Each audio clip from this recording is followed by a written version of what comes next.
Hello, everyone. Dan Hayes with Real Property Management Solutions here, and I'm here with October's owner update.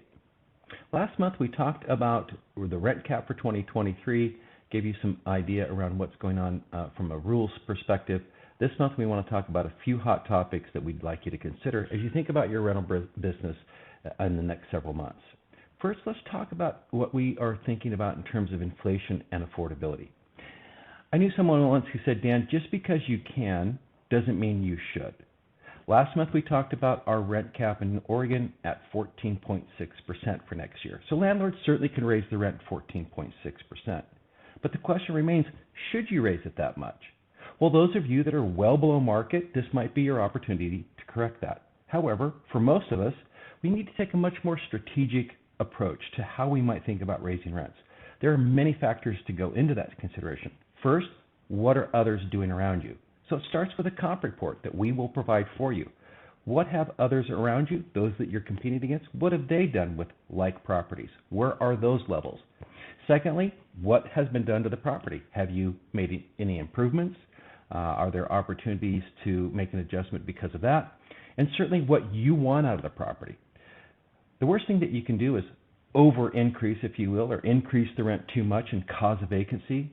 Oftentimes when that happens, you end up losing more money than you would gain in the rent increase that you proposed. And you also have to consider relocation payment triggers in cities like Portland. Okay, so take a very strategic approach to that. Think about where you're at versus everybody else. Work with our team and make sure that we take the best approach possible to maximize your revenue. The second thing we want to talk about is labor shortages. Our industry has been hit particularly hard by what some would call the Great Resignation. Oregon's unemployment rate now stands at 3.7%. I would consider that full employment. Most recently, in fact yesterday, a news article was published that a popular veterinary hospital, Dove Lewis here, is cutting back on their emergency hours. They just can't find the staff.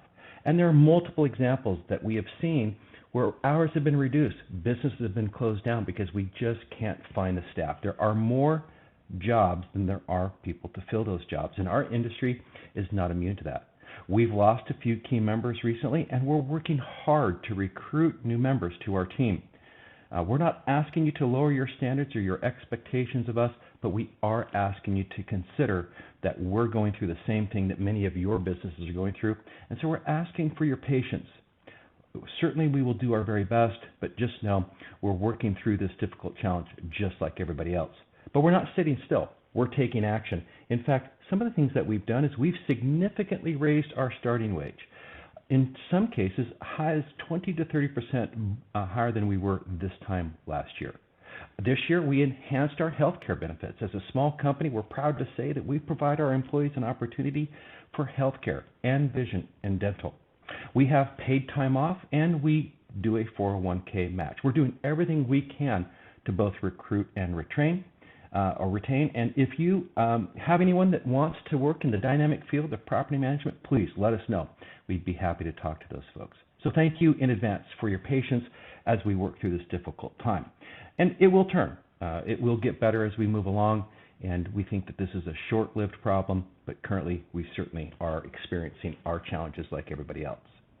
The next thing I'd like to talk about is this midterm election. It's not within our responsibility to let you know how to vote. Of course, that's your own personal preference.